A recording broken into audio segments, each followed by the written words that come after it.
What would be your ideal animal be? And I feel like whatever animal it is, it's got to have something. And I'm curious to see if you're going to bring it up. Probably like a squid. Oh my god. Okay. Yeah. Word, bro. Okay, that was quick. Dude. Probably like a squid. Oh yeah, sure. That's great. Imagine coming over and showing the homies the squid. Okay, that's you know. I mean? Yeah. It's all about the boys. It's all about the boys, you know. And you know, I use my printer a lot. I could farm it for its ink. What if that? I was gonna say, what if that shit inks everywhere? What do you do about that? Probably like clean it up. Make him clean it up. Yeah, no, I actually would make him clean it up. Those things are smart too, especially the octopus. Yeah. You know, there's like Marvin the Martian. Yes. I think I named Marvin the Squid. Marvin the Squid. I think that could be cool. No alliteration. No name that starts with S. Sammy the Squid. Sammy the Squid. Salvatore the Squid. Salvatore. No, probably Marvin. Yeah, no, Marvin's a good squishy. You know. Yeah. Squishy the Squid. Squishy the Squid. Did you just say that? I did. Oh, squishy. I didn't even. I was thinking of like the whatever. This isn't a good sign. I don't know my phonics, but like I think it's an adjective. I was just thinking of the adjective squishy. Yeah. I wasn't thinking of like the name. I was thinking squishy Nemo. the Squid. I like Nemo. that. Oh, you are my squishy, and I will call you mine. Come here, little squishy. Come here. Ow. That and what's the dude in Monsters University? Squishy. This is. Yeah, that one. Yeah, that one. Squishy. Dude, Pixar loves their squishy things, bro. Nah, I guess you do too, bro. With your squid. Yeah, dude. If I have another animal, trying to get serious on I feel like that would be high maintenance. So would a bush baby, though. Oh, this is a hard one to top. Like, you go from squid to saying like a dog. Like, you know, I gotta really come up with something crazy here. This is off topic, but flamingos smell bad. They smell terrible. We're talking about chinchillas. I was thinking about those pink little monsters, bro. It's really weird. Like, I'll get back to where your animal is, but just like a super off topic. You're at the zoo and you see all these animals, and you're like, wow, they're so exotic. Like, wow, these wouldn't ever be in the U.S. or these wouldn't ever be in Ohio or whatever. Most of those animals are true. Like, there's no elephant in Montana, but I guess there are flamingos that are native, I think, to Florida and off the coast of Texas. Yeah. I'm pretty sure. Or, I'm trying to think. There's birds that are very similar, but there's this one instance I was reading about a flamingo that was in like a Kansas zoo. Wow. They have them chipped, obviously, and the flamingo leaves the zoo. And 3 years later, they discovered that same flamingo off the coast of Texas. That's sick. In like the Gulf Coast, which is like perfect environment for that animal. Yeah. It's just, I don't know why, I just thought of that. Like, flamingos, you think of them in like Africa, but they can be here. Yeah. That is crazy. That is sweet. That's very weird. It's a weird culture shock kind of thing. It's like, and then taking that a step further, alligators, crocodiles, those are things in the States. Correct. But if you see one in Ohio, that's weird. It's weird. We think like Florida, Louisiana, you know, so not just something from another continent, but, you know, something as well from a different state that happens to be up here. It's just strange.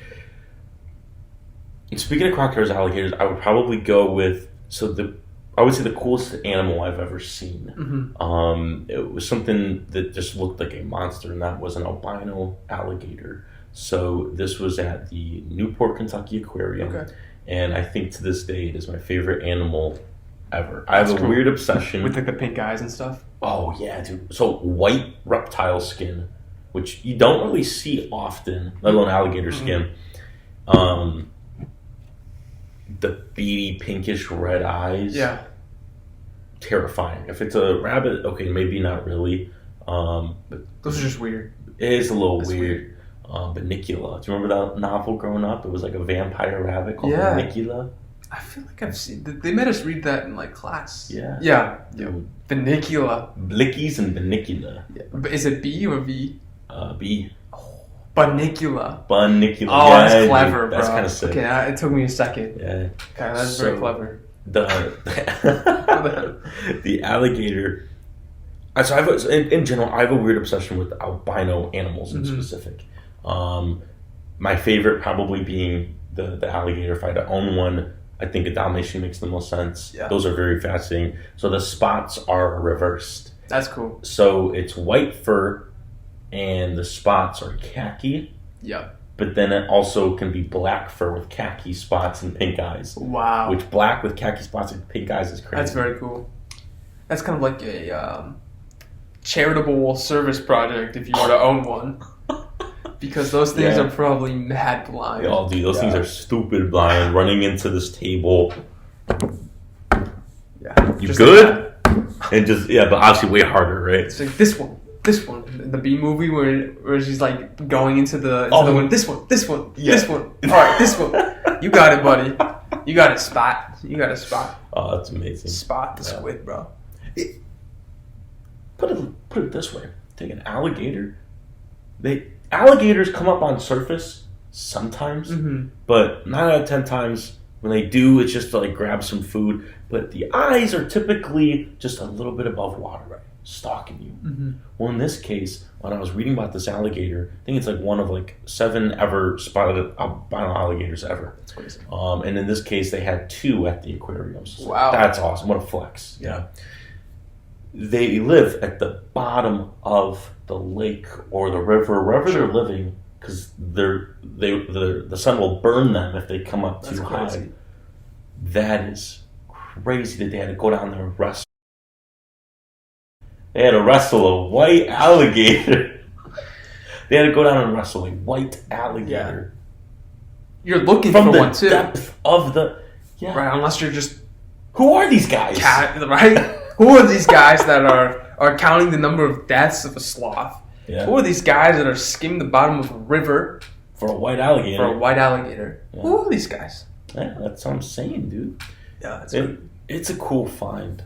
It really is. That's really cool. That is really cool. I mean, I don't have that perhaps type of fascination, but it is respectable, and I think it's cool. I think it's very cool, especially when I was thinking about it. Like these animals have such a disadvantage, but then I just remember during the summer, you put on sunscreen, and for me being as pale as I am, I have to put SPF 80. Woo! And you got to put it on. You got to let it soak in before you get in the pool. But the pool has this way of like, if you don't get under your eyes, at least for me, or under my nose, or under my chin, which is a place you don't really put sunscreen, the sun will reflect off of the water and bounce out. And I will be burnt down here, under the nose, even though I've covered everything else. Yeah. And the same thing goes is like a lot of times you'll sunscreen all of this, your face, whatever. You always forget the legs.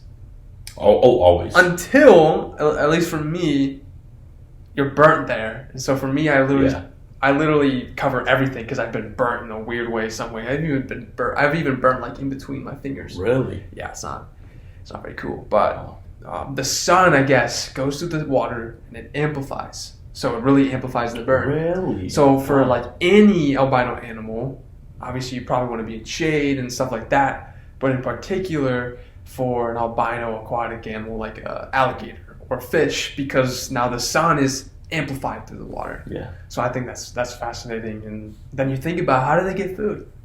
Because they can't go up. So I'm sure food probably sinks, or any dead animal, they become like the vultures of the river. Yeah, it's and cool. That is sick. And alligators too, they're probably living very meek diets because the stuff that they would need to eat probably being up there, they can't really live off a bunch of little fish. I'm sure. But I do hope to one day own the world's biggest collection of albino animals. Although it's gonna reach poaching level territory. But if I just have a fish tank with a bunch of white fish with red eyes, I think that is awesome.